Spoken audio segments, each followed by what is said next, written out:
Hey, welcome back. And today, I want us to talk about something that is happening in service planning conversations in churches across the country every single week. And it is quietly costing so many of us more than we realize. We're going to talk today about vision moments. And maybe you call them something different. Maybe you call it an offering moment. Maybe they show up on your run sheet as a ministry highlight or a mission story or a generosity segment. It doesn't really matter. Whatever you call it, you know what I'm talking about. It is that moment, right, in your service where you are trying to connect your congregation, your church, the people sitting in the room or watching online to the reality of what the mission is actually producing. And here is what I want to ask you. How's it going? Not a massively hard question to answer, but when you think about that, I'm going to call it vision moment. How's it going? Because for most churches I talk to, this is the moment that really creates oftentimes the most low grade frustration. And it's not a crisis, it's just this persistent kind of gap between what they kind of want from that moment or what they want that moment to do, and then what actually is happening, what it actually does. The default diagnosis, the one we almost all land on is a production diagnosis. Like if we, and raise your hand, have you ever said this? We just need better video. We need more footage. We need a story that we have more time to develop. We need somebody who knows how to develop a story. We need a storyteller. We need the version of this moment that we could have had or we could have created if the schedule had cooperated, if we had better staff, if we had more resources. Well, I want to really push back on that. I want to challenge that diagnosis together today because I think it's the wrong way to think about it. And I think if we think about it the wrong way, we may be potentially making the problem worse. Here's what I've watched happen across churches of every size and every budget level. When a church invests heavily in producing vision moments, so think of it this way: when every story is packaged beautifully, perfectly, scored, color graded, and tightly scripted, everything in post is done perfectly. Something happens in the room, and I don't know that it's what we intended to happen. Again, not every time, but I do see this more often, and I'm seeing it more often now than maybe 5, 10 years ago. The church who is watching this thing, right? The church that is receiving, they start to receive a story, but at times they stop responding to the story. And there's a difference between receiving something and responding to something. There's a difference between watching something and believing something. And when you consistently give people content to watch, you are accidentally, never intentionally, but you are accidentally training them to be an audience. You're not training them to be participants in a mission. And it's a mission that we hope they're personally invested in. Now, this isn't happening constantly, okay? So, I want to be very clear. I'm not telling you that production is wrong or that excellence doesn't matter. It does. Excellence matters a lot. But the question is what excellence kind of means, or how do we define it in this specific moment on a Sunday morning in a service? Because when someone stands up in front of your room without a teleprompter, without B-roll, without a music bed underneath them, and they say, I need to tell you what happened to me last week because of this church, something different occurs. Like the room is not watching content. The room is experiencing and living in a moment. And people can feel the difference between an overly produced, created story that's designed to elicit emotion and something that's just very simple, but very heartfelt and true. And it isn't that the overly, or even, I don't want to say overly produced, but it can be, but the produced story is also true. But it just feels different than a person standing up and sharing from their heart. Now, it may not be as excellent, right? That sharing from the heart may not come across quite as polished, but here's kind of the secret today. That actually might be better. Like in a culture where everything is produced, that unproduced moment can actually carry more weight than it ever maybe has in the past. And we're beginning to see this. we're really beginning to see this with like AI produced music and how all of that is how AI is affecting everything, storytelling and music and videos. People more than ever are wanting something real. And that, listen, it works right into the hands of the local church if we'll let it. So here's kind of a trust dynamic that I want us to sit in for, at least as just for a couple of seconds here, for a few minutes. Like high production values applied too frequently or with too much kind of management can create a distance between your congregation, and they start to sense that you are curating perception rather than just sharing reality. That's a kind of a big statement. Let me just kind of walk through that slowly for a second.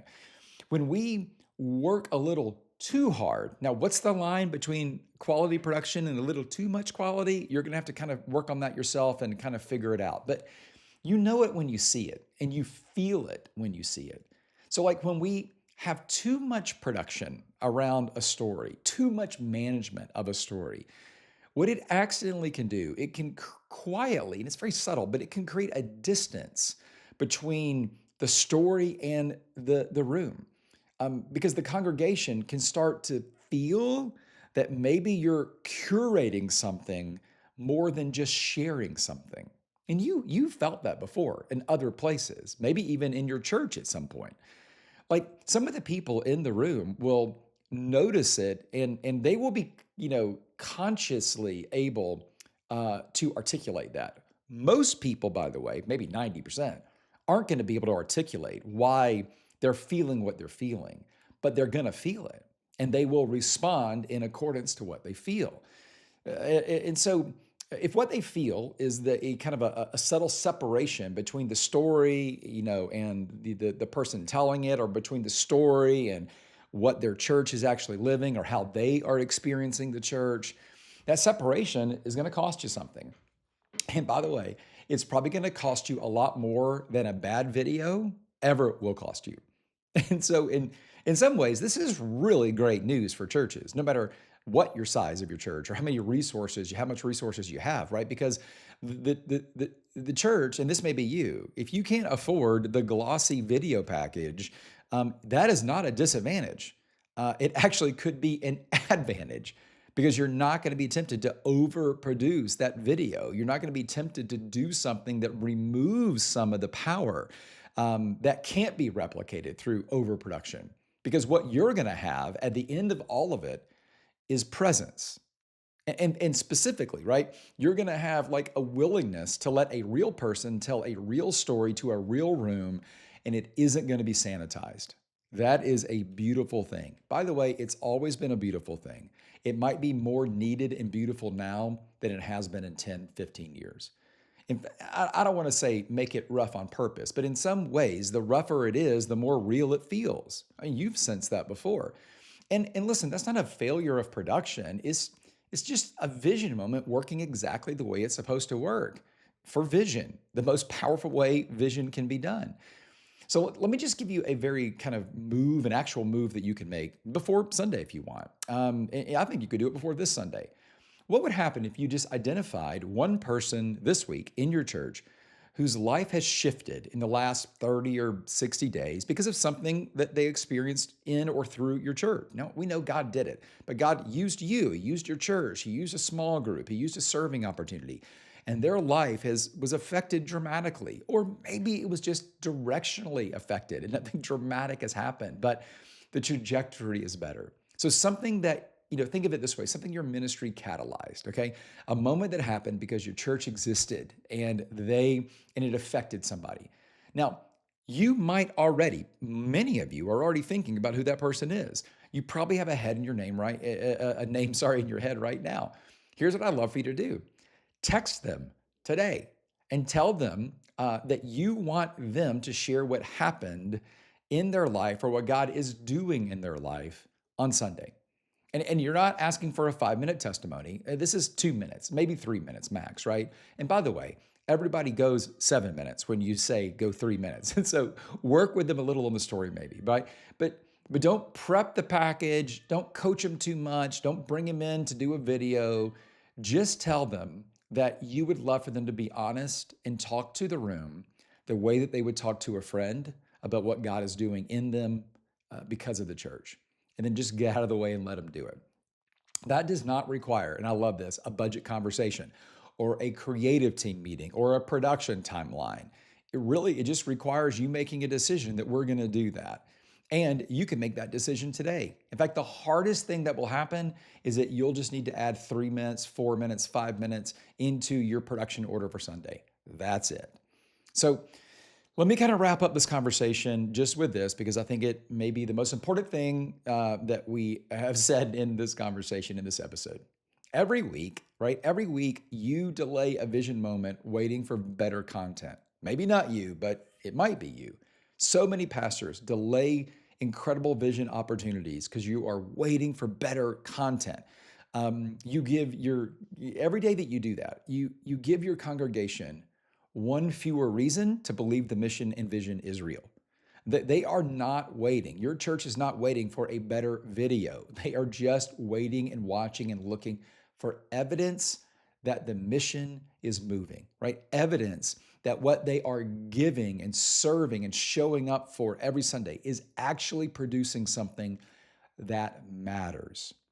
When you overproduce that moment, or when you wait for the perfect story to tell, you can accidentally bury the evidence under the aesthetics.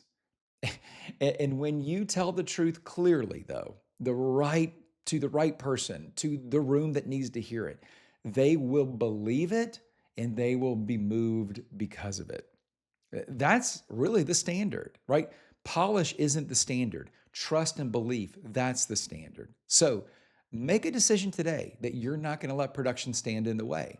Send that text to the person, give them an opportunity, and just trust the moment. We'll see you next time.